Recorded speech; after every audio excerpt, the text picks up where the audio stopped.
जरा सा विलंब भी बन सकता है खतरे का आरंभ। Delay is dangerous. आप याद दिलाते हैं और समझाते भी हैं कि अब मरना तो सभी को है।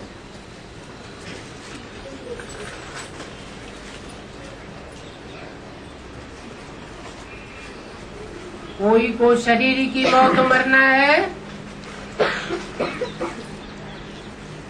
और कोई पुरुषार्थ करके जीते जी मर जाएंगे।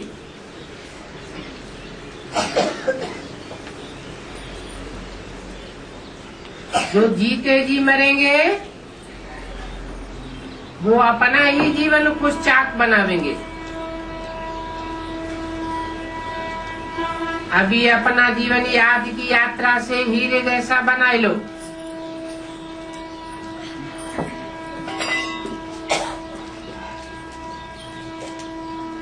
हीरे जैसा जीवन सिर्फ संगम युग में ही होता है और कोई युग में नहीं होता। सतयुग के पहले जन्म में सोने समान, त्रेता में चांदी समान,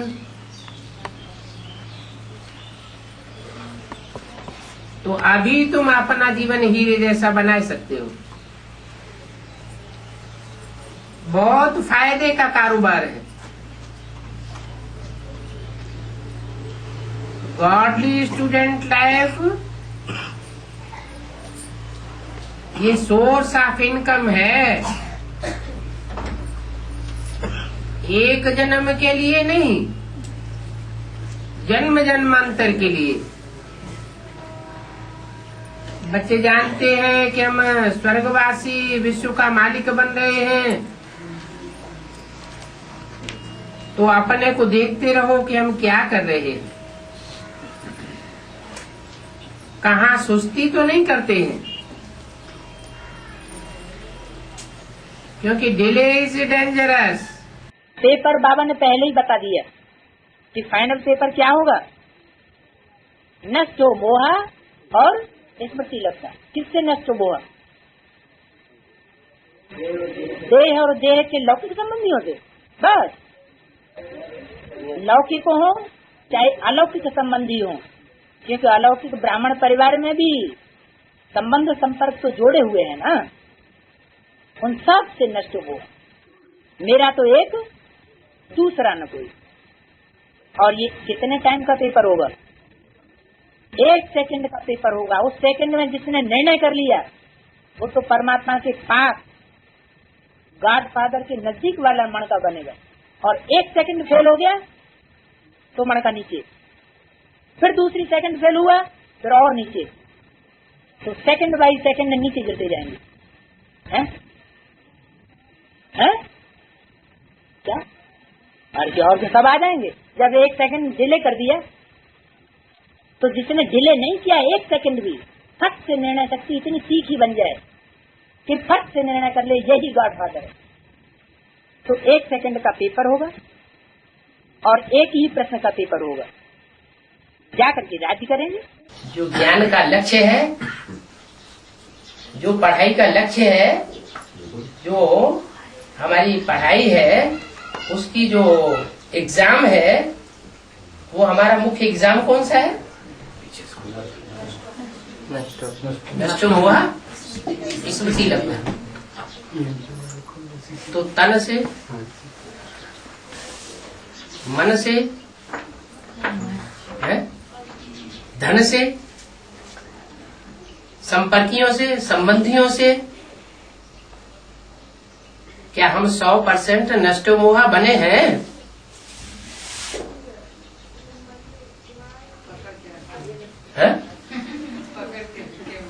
नष्टो मोहा बने नहीं। और 70 साल इस संगम युग के पूरे हो गए। अब थोड़ा सा टाइम बचा है। प्रत्यक्षता होने वाली है। स्थापना होने वाली है। चलो हम नहीं बनेंगे स्थापना में आने वाले बंदे, तो कोई तो बनेगा या नहीं बनेगा? बनेगा। हम स्थापना में आने वाले बंदे नहीं बनेंगे तो कोई न कोई तो बनेगा। तो जो बनेगा, जो करेगा, उसका नंबर आगे चला जाएगा और हम पीछे रह जाएंगे। क्यों पीछे रह जाएंगे? क्योंकि बुद्धि के ऊपर थोड़ा थोड़ा लगा हुआ है। क्योंकि लगाव कुछ न कुछ तन से, मन से, धन से, समय, संपर्कियों और संबंधियों से थोड़ा न थोड़ा लगाव लगा हुआ है, छूटता नहीं। तो जब तक वो लगाव नहीं छूटता है, झुकाव नहीं छूटता है, पक्की आत्मिक स्थिति वाले नहीं बने कि जो आत्मा बने हैं, भगवान के बच्चे, परमात्मा के बच्चे हैं, वही हमारा परिवार है। इसके अलावा अब हमारा दूसरा कोई परिवार नहीं है। देहदारियों की तरफ पार्शियलिटी चली जाती है, पक्षपात किस तरफ हो जाता है? देह और देह के संबंधियों की तरफ पक्षपात चला जाता है, बुद्धि पक्षपाती बन जाती है। इससे क्या साबित होता है कि हम परमात्मा के बच्चे हैं या रावण के बच्चे? रावण के बच्चे। अभी भी रावण के बच्चे। 70 साल ज्ञान लेने के बावजूद भी अभी भी रावण के बच्चे साबित हो रहे हैं। क्योंकि नष्टो मोहा, देह और देह के संबंधियों से मोह नष्ट नहीं हुआ। जानते भी हैं ये देह का कनेक्शन आत्मा का सिर्फ एक जन्म का है। जो देह मिली है, इस देह के जो संबंधी मिले हैं, जो भी इस देह से कनेक्टेड पदार्थ मिले हुए हैं दुनिया के, घर, मकान, जमीन, जायदाद, कारखाना,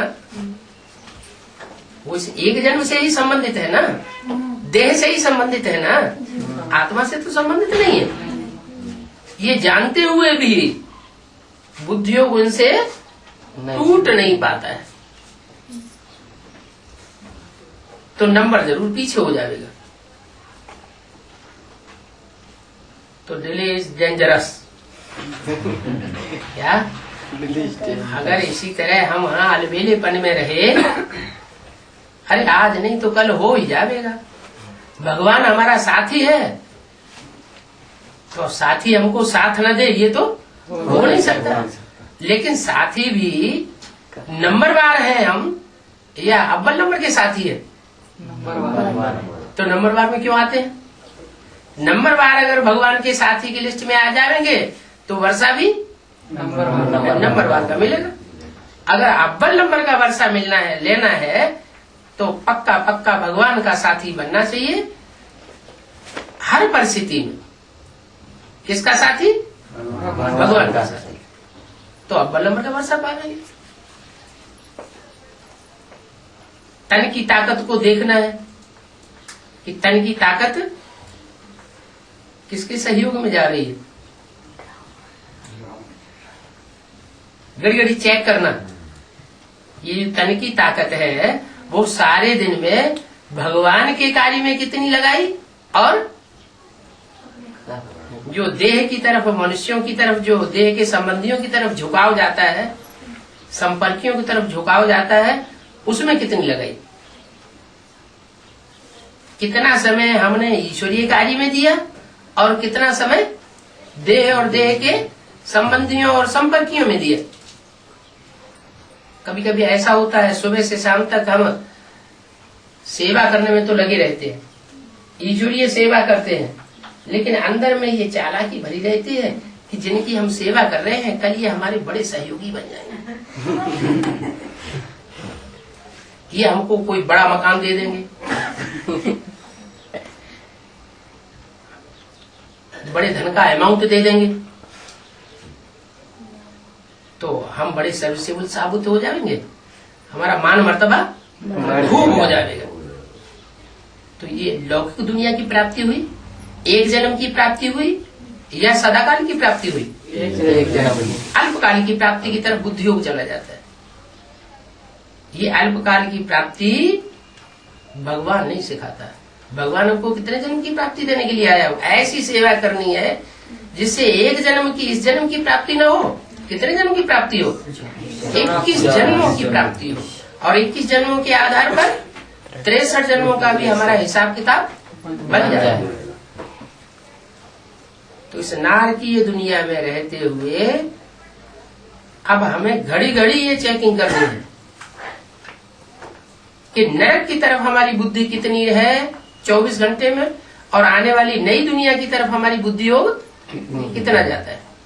नहीं तो क्या होगा, जबरियन ऐसा माहौल बन जाएगा कि हम मजबूरन इस दुनिया को छोड़ने के लिए मजबूर हो जाएंगे। एक काम होता है अपनी स्वेच्छा से किया जाए, और एक काम होता है कोई धक्का दे और फिर हम करें। तो ज्यादा प्राप्ति किसमें होगी, जो स्वेच्छा से जो कार्य करेंगे उसमें भगवान भी खुश होगा कि देखो इसकी तो जो स्वाभाविक लगन ना मेरी तरफ लगी हुई है।